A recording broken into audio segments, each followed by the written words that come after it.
Live now. Streaming.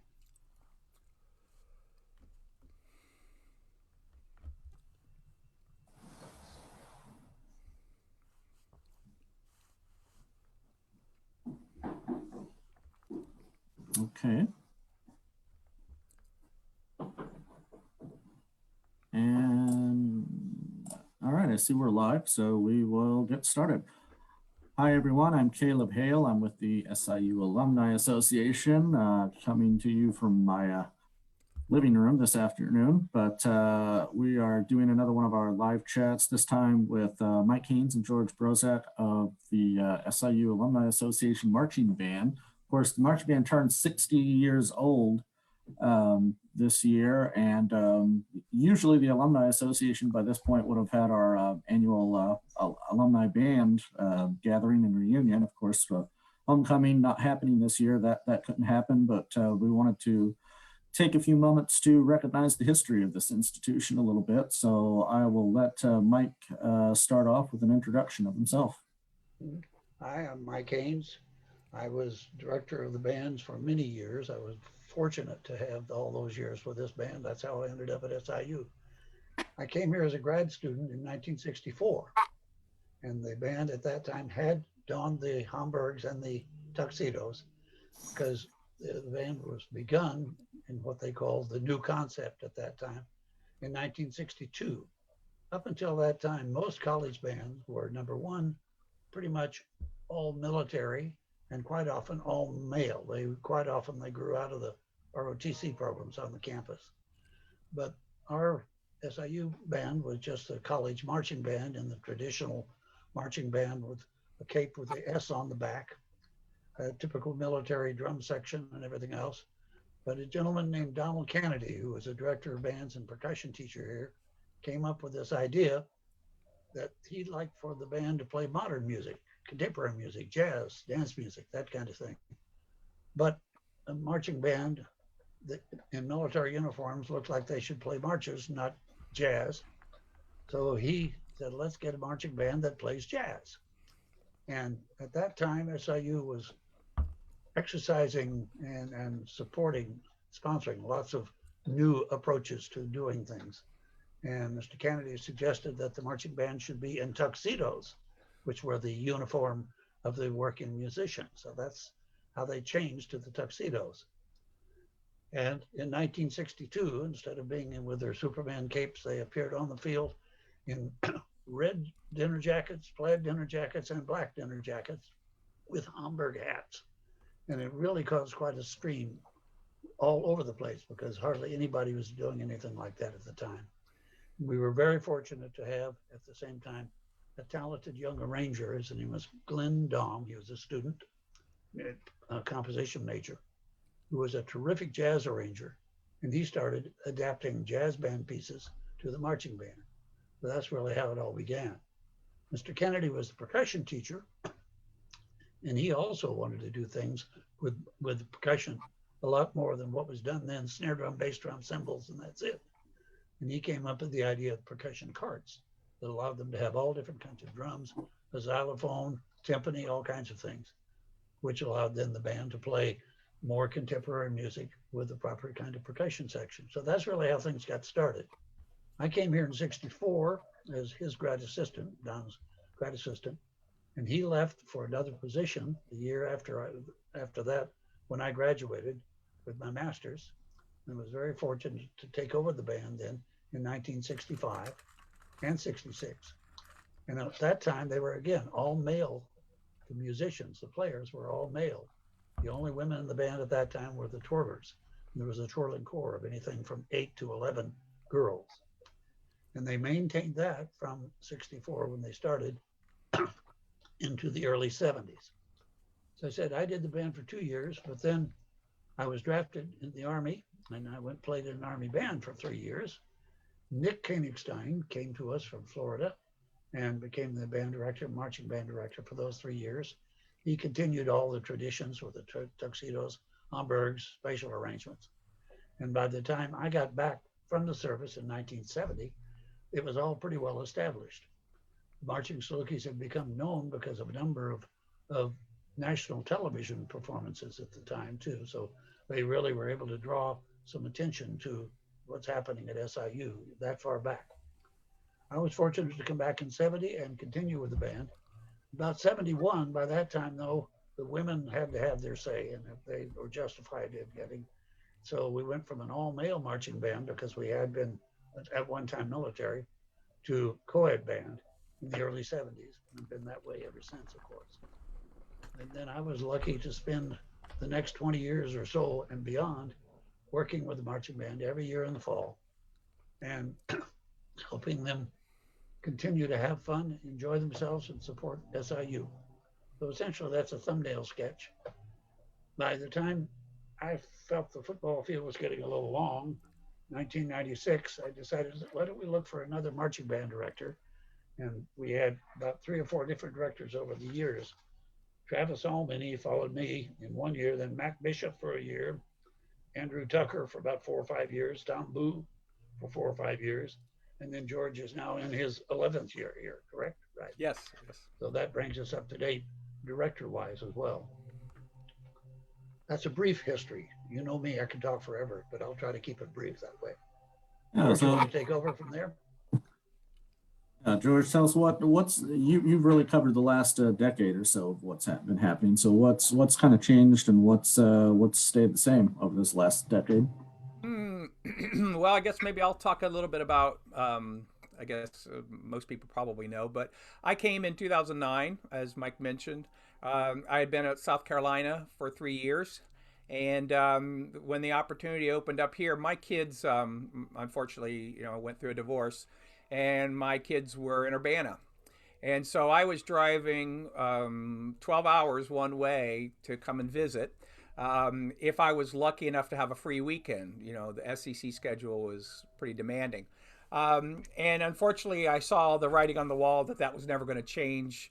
I always had to come to the kids. The promise of them coming to me was not fulfilled by my other half. So when the opportunity opened, I didn't want to be away from them. They were young. I didn't want to be forgotten, of course, and that allowed me to, 3 hours from Carbondale meant I could go to soccer matches. I could go to see my son swim when he was in high school, go to concerts and stuff. So it was a perfect opportunity for me. Came here in 2009. One of the first things we tackled was getting new uniforms. The uniform project that started I think that came in 2010. One of the nice things about that was, going to a constructed uniform, because all I kept hearing about, and I did have 1 year with the band in the old uniforms, was dealing with all the parts. I think there were 12 or 14 separate parts at that time. At least. Mike, right? Least. Yeah. And so Cummerbund, one of the things, bow tie, the whole yes, business, and the shirt, and absolutely. Were they still made of wool as well, or was it a heavy? The old uniforms? Yeah, I mean, were they still at that time? Were they still? I'm remembering back from '98 though, but we had. Now those tuxes were somewhat wool, but we went eventually to kind of polyester or whipcord. Was the ones that the band was wearing when George took it were white dinner jackets, but they were whipcord and fairly heavy. Still fairly heavy. I have one in the next office. They were cream, as I recall, Mike. Right? With they had started white and they turned cream. Yes. Okay, there's a reason for that, right? Ours were maroon and they were wool enough for an August day for a parade. Right. Yeah, the percussion were always in plaid, and the only thing they could find in plaid was in wool plaid. That's why they had to wear the wool. Okay. Well, we one of the first one of the things I wanted to make occur was make that simpler, make it less forgettable. So besides their shoes and their hat, they have 2 parts. They have the black pants, which are really bibbers, as they're called, and then the jacket. Everything is one piece, and that was an engineering feat for the Demolian folks. Or Stanberry folks, sorry, where we got the uniforms, and I think they did a great job. The bow tie, the front, everything is one piece. They just zip it up, and it's zipped up. You can't even see the zipper. I thought that was, in terms of ease of use, that was a lot better. Of course, went through, as Mike will remember, a lot of resistance. Sure, some of you watching alumni thought that, I think they thought I wanted to come in and put them in pink jumpsuits or something, Right. or neon sports bras or something. That's I don't know that's what not the people way we thought. did it. Yeah. I had no intention of that. All I wanted to do was kind of update it and make it easier. And I think we did. I think Mike was very pleased with the product. Of course, I ran it by him before we ever had anything made. And so, as I was talking to Caleb beforehand, the uniforms are now approaching 10 years old. They really have a shelf life of 7 years, is what we're told. But they are wool construction. They are not, take home and wash, and we don't let the kids take them home. That adds to the life too. They get dressed at Altgeld or OBF, and they take them off. They're not allowed to take them home, as some of you would imagine, and I'm sure that happens today when kids are allowed to take uniforms home. Most times they end up in the trunk of their car for until the next time, Right. and that causes mildew and mold and stuff. So we take care of them, on property here, and I think that's added to the life. So we really are due for another replacement. I'm not really very interested in updating the uniform. In other words, I think what we have now works really well. I like the look.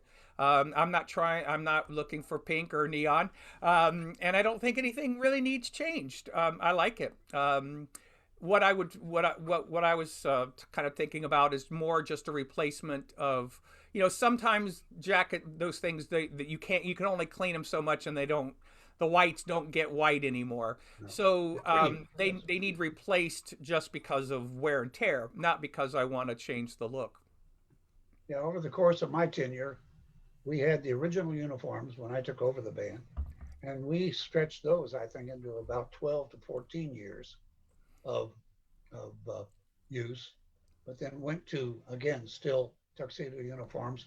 And we always had half band in red, half the band in black, and percussion in plaid, which became part of the whole idea of the tuxedos.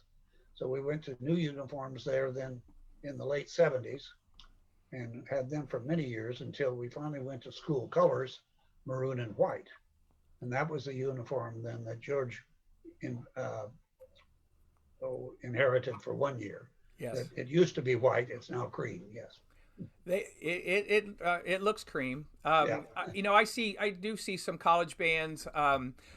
Sometimes they'll wear white pants, and I think that would be very sharp. But I also am not stupid, and I know that white pants are a logistical nightmare.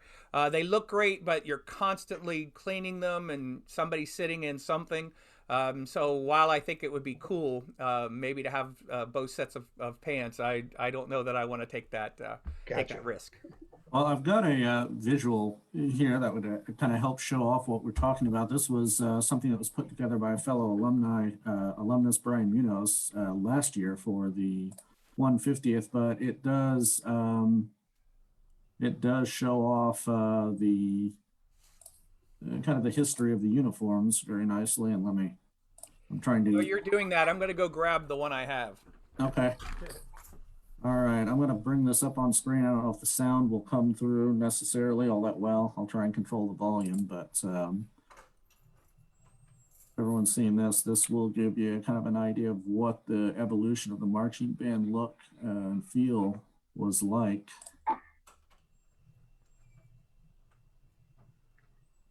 Yeah, those are the first uniforms there.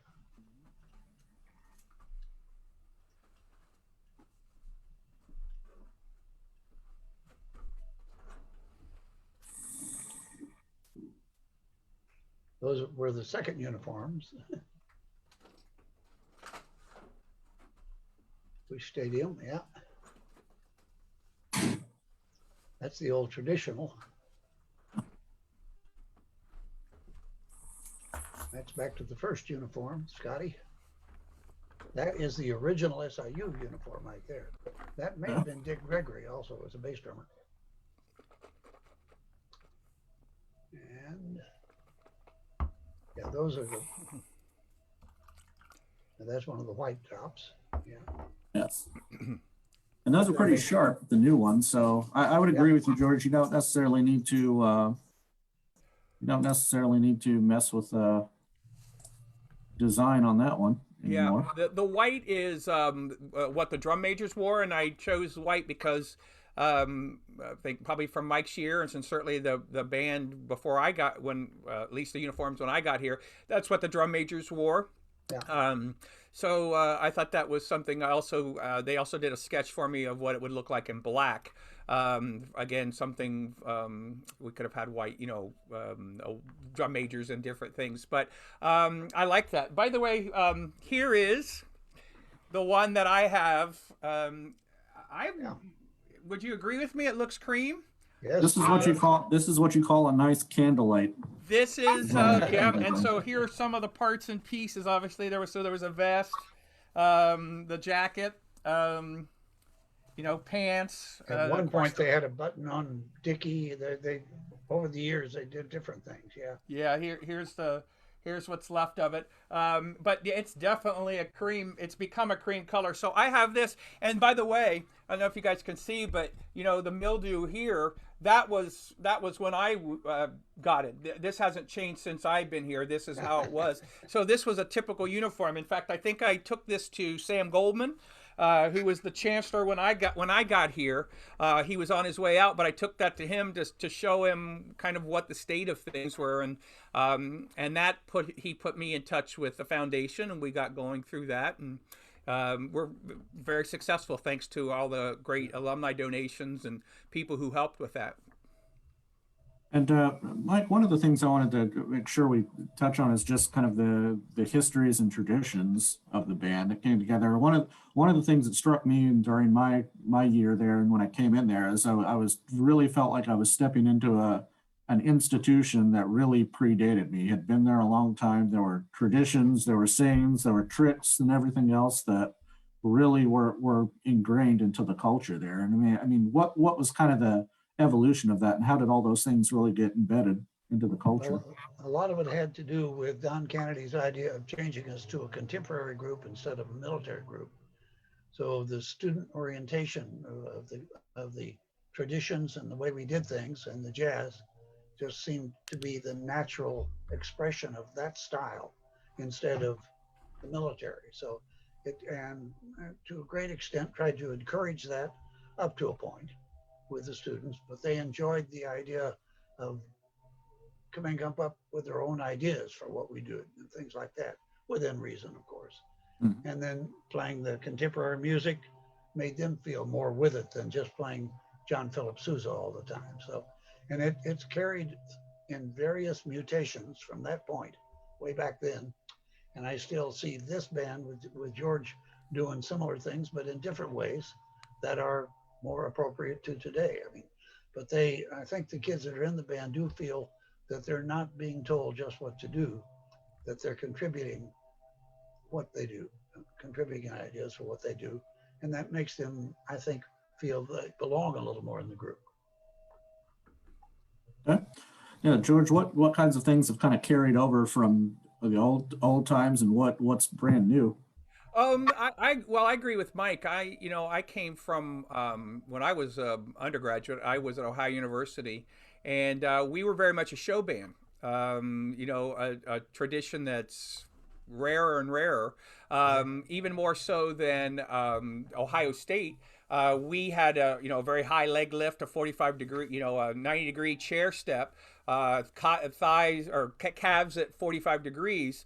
And we did that with drums on too. I mean, everybody did it. And then the band swaggered. So when the people with horns, every step they were going left or right. Now that adds a lot of showmanship in it, but it also affects the sound. And we did a dance routine. In every halftime show, we did the whole band did a dance routine, and that was all done through the students. So I was used to that. Then of course, I taught public school. Then I went to U of I for my doctorate, and they were more course style. So no dance routines, but doing different styles of music and stuff like that too. So I've never been. I don't dislike military style. In fact, I like that uniform that you guys pointed out that the band used to wear. I think that's a cool uniform from that era of bands, militaristic bands. But I've never been locked into that, and I've never been. 1,000% BOA and drum corps. I'm not a devotee of anything. I appreciate it, but I love that the kids here have fun. I mean, what's the point if they can't have fun? They take a lot of pride into the things that they do, like during cadences. We do a lot of different cadences. They come up with the moves. I don't dictate anything. In fact, I'm pretty lucky that I don't have discipline problems. Sometimes kids miss, and I have to get on them, or their grade reflects that if they decide to not show up. But I knock on wood, we've not had the problem that not to call names, but Ohio State and other schools have had, where they've had that culture of hazing, of indoctrination and things like that we still are hearing about it, and that's some of that's left over from when they came from military groups. Absolutely. And they think they're going to get by with it. You can't in this day and age. No. And so I've been very lucky about that. The kids are very well behaved, but they have fun. That's why I like to do different music. We do a lot of pop music, like Mike mentioned with Steve Kennedy. I'm a big believer in that, because that's the music that's their music, but it's also, when we play to the student side, that's the music of their peers. So we do a lot of contemporary stuff. When we do stuff to the alumni side, to the press box side, that's when I try to do some things that maybe be more meaningful to them. I like doing that.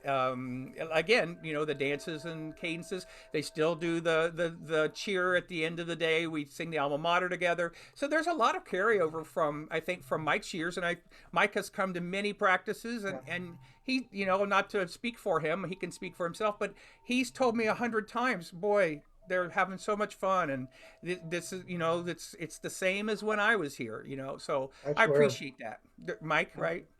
I was very lucky in that regard. Of course, taking over the band, having been a grad assistant, and not a faculty member, and then suddenly I was this young kid saying, what do we do that they like to do and keep them happy? So, but happily, we had a good mix of slight craziness, but not too much, and still good musicians, and students that were still being taught properly how to play the instrument so they could sound good and things like that. So it helped a great deal.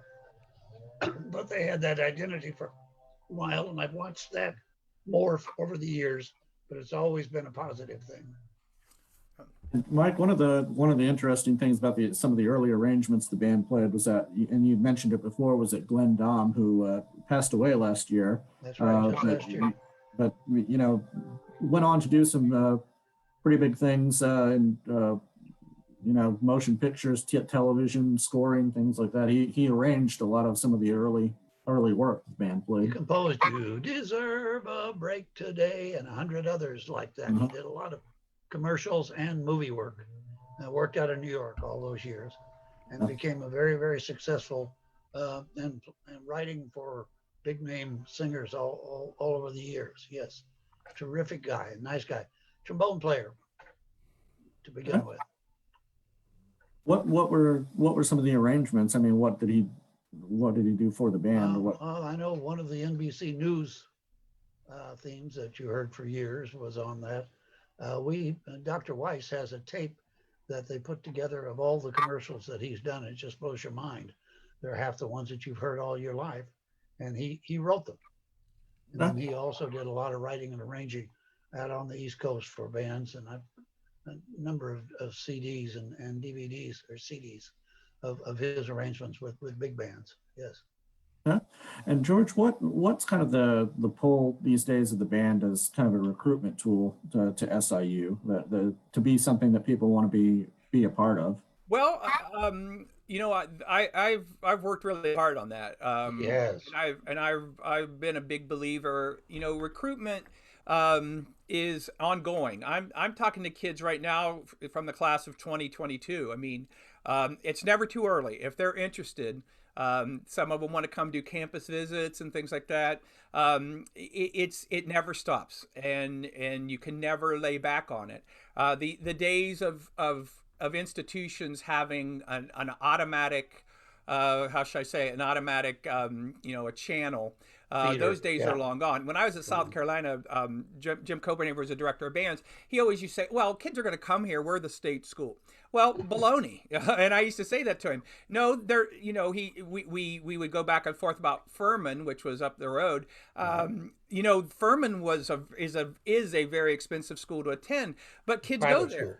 Kids go there and they give them scholarships to match it. So the idea that we're just going to get a constant influx is not true.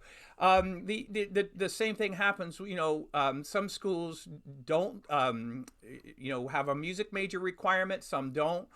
We have one here where kids are in the band. The requirement is for 2 years. Now, many of the kids do it all the time they're here. Some don't. They do that if they're music education majors and things like that. So I can't rely on those numbers from the school music to fill the band. This band has always been, at least 70% non-music majors, kids from every other major at the school. I mean, it was that way when I was there, because I remember it wasn't there. There were kids from mass comm there were kids from the agriculture school and everything. So, and that's really the case with most college marching bands, but the bigger ones. Yep. The engineering schools like Purdue and some of those were all men, and they go in and do it as the one activity they do while they're sliding their slide rules and things like that. Right. Well, and that's the case here. Last year I had 170, I think 76 in the band. 17 were music majors. Yeah. So my biggest constituency the three biggest majors are engineers, no surprise. Zoology majors. The zoology department at SIU is fantastic. The numbers keep increasing every year, and more kids are coming here to be zoology majors. And last year, I think last year, maybe the year before that a little bit, the next highest major has become the aviation technology, aviation flight people. Again, a burgeoning program that's really, really well thought of. It's a strong program. Yeah. It's increasing. But my pitch is come and have fun. We don't compete. There's no competitions like in high school.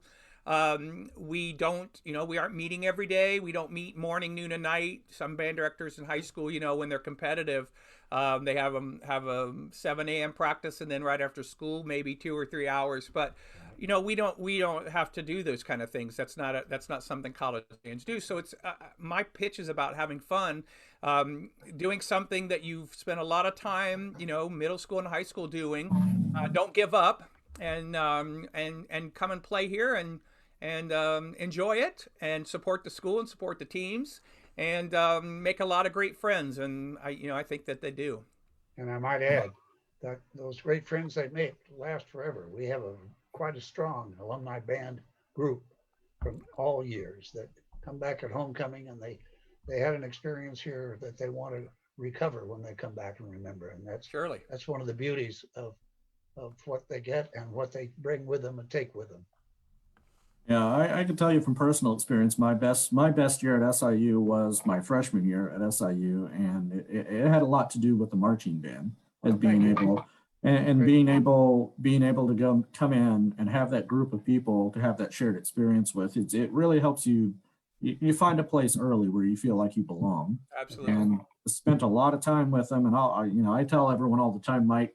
Don't notice. They say, well, what got you to SIU? And I said, well, if I had to trace it back very early, it would have been Mike Haynes, because I was working with him starting from junior high on. So I was definitely coming over there just to continue working with you.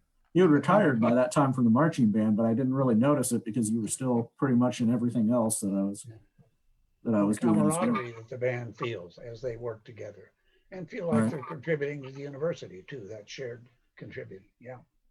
Yeah, it was a great year. I think I continued on a little bit with the symphonic band under Dan Phillips. later on from there. But yeah, these are the kind of experiences that you don't necessarily have to be a music major to appreciate. So that's. But Absolutely. what George? How's this last semester kind of been treating you? Because we've had COVID going on. Definitely, that puts a cramp in the style of what you do there. So how things kind of been carrying on this last semester? Well, it's been like in all things in life, unique. Right, we were planning to go as normal, as everyone probably knows. That looked like fall would be fall, and as we really got close to camp, I had been working with the EOC committee here, which is folks from, of course, the Chief Nelson from is the chief of campus police is the head, doctors from the health center, the Jackson County Health Department were in it, and these folks are the ones that give permission to what you can and can't do. And so I developed three plans about how the band would gather, how we would handle band camp. I had to submit some different options because if they said no, what would be next? I couldn't just rely on how it used to be. So we had a bunch of different scenarios in mind. And then as we got really close to school starting, of course, the MVC changed football to spring. At that Right. point, I'll be very honest. I was thankful. I have been, not to be dramatic, but I have been a bundle of nerves about all of this.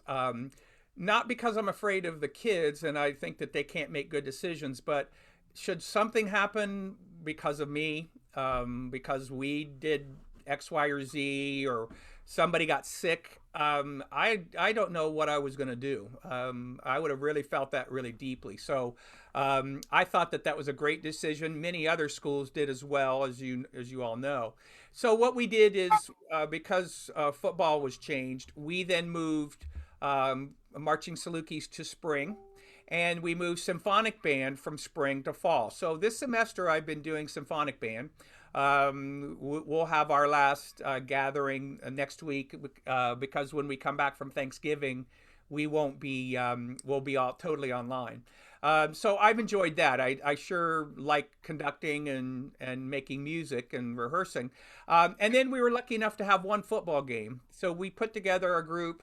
I had, again, amazingly, to my surprise, this fall, we had 180 enrolled in marching Salukis. As that got put to spring and put away, I invited all those kids to take part at the game on the 30th. Now, we weren't allowed to march on the field. We knew that. We were going to be just playing in the stands and stuff. But I invited them all. Of the 180, 112 took part, and I was thrilled by that. Of course, we met met out here in front of Shryock on Tuesdays and Thursdays at 4:30 for about 45 minutes. We kept them distanced, and we worked on the music to get ready for that performance. So they never complained. They loved it. It was volunteer. And we had a lot of fun. It was great to be together, even in a limited situation. So I'm looking forward to spring. I'm not really looking forward to February football in Southern Illinois. I think you got all appreciate we may be in parkas in February, but we've got a February, 2 March, and an April game, I think is what it is. So that's the plan for right now, and we shall see.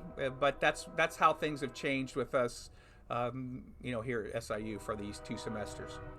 And looking ahead after we're beyond the reach of this pandemic and Yes. kind of more back to normal, what kinds of things would you like to start seeing for the band, or what like to start doing? You mean long-term projects, Caleb, or something like Yeah, that? long-term projects, future, it's things that have kind of been put on hold before this, things that are going to be pushed back, or Well, I mentioned the uniform that had I been able, had things been normal, I would have started a process. I would have started a uniform, a replacement drive or something like that, whatever that we would have called it, to start that. But that's been put on the back burner. I've been very lucky. I'm not gonna lie. starting with Rita Chang when she was the chancellor here. Yeah. She embraced the band. I mean, man, she came to. There was a football game. She came and she brought every kid. She had to make cookies, little Saluki dog cookies. She brought to the band. Uh, from I that have point to, on, every chancellor, every provost has just supported us to the hilt. I So, have to jump in here too, because yes, sir. in the days before George, the band was playing not school instruments most of the Yes. time. They had to use their own personal instruments. And the school instruments that were around because of budgeting situations were not the best in the world to begin with. So, but he was able to find ways to get the support we needed to give those kids horns that they can play and can play well. And I give all of that credit right to him because that's wonderful, man. It really is. Well, that's sweet of you to say. Again, I had to kind of I made a case to Dr. Chang about, we could get instruments over 3 years Yeah. rather than just can I just have a huge check, and we could pay them off over 3-4 years, which is what we did. But man, we have great instruments. Again, the kids take really good care of them. So we're lucky in that front. I always need to replace them, obviously. Every year too, a big expense for the band is instrument repair and refurbishment. And this year, we had a deep cleaning of every single instrument. There was no way I was going to take a chance. So we had every brass instrument, regardless of use or when. Every brass instrument was disassembled, dipped in, acid bath. Mouthpieces were disinfected and put in plastic. They individually wrapped them in plastic bags. All the woodwinds were disassembled. The bodies were cleaned. We didn't replace the pads, but that was a huge bill. But again, there was nothing to debate. That I wasn't going to take that chance.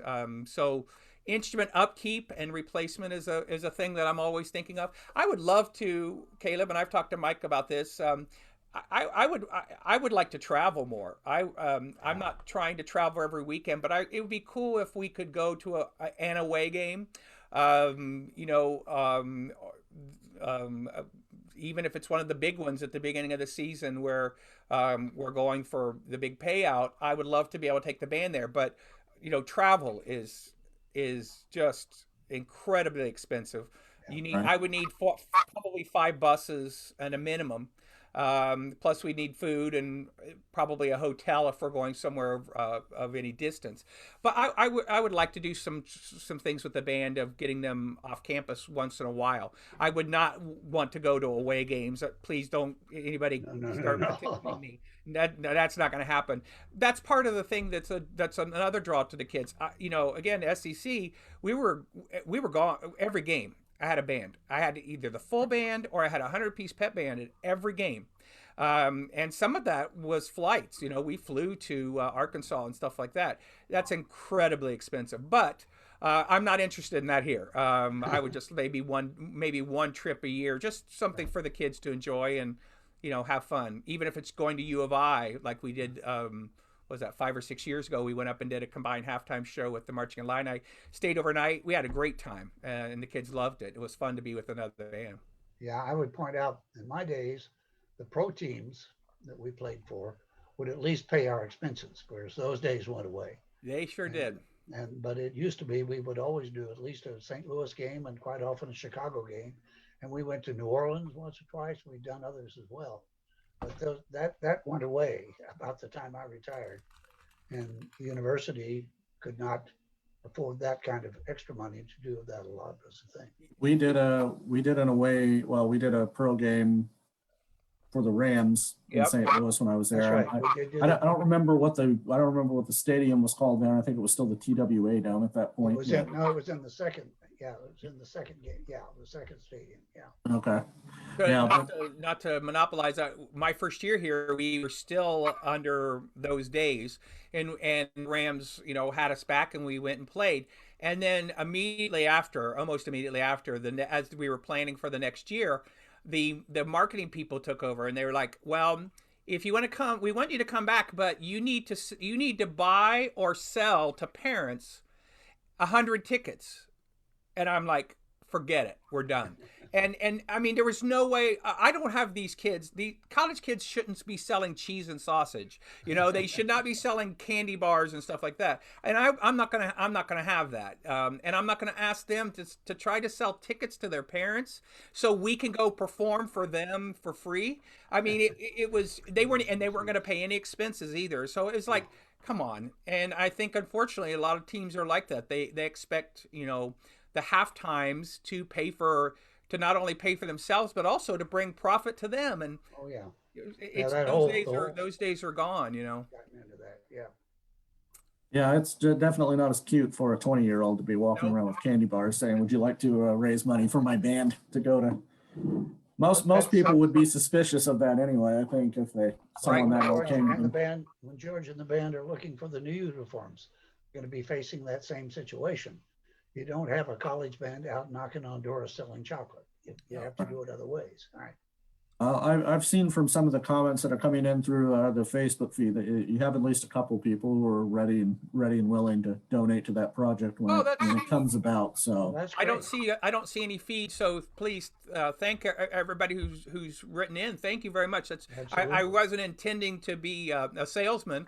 I was just trying to talk about things. So thank you for that offer. That's sweet of you to do that. And that's how we got the uniforms before. I mean, the school. No, I'm not I am defending the school. I didn't ask the chancellor or anything for a big amount of money. All of that came from alumni and from donations. So that's wonderful. Thank you all for offering.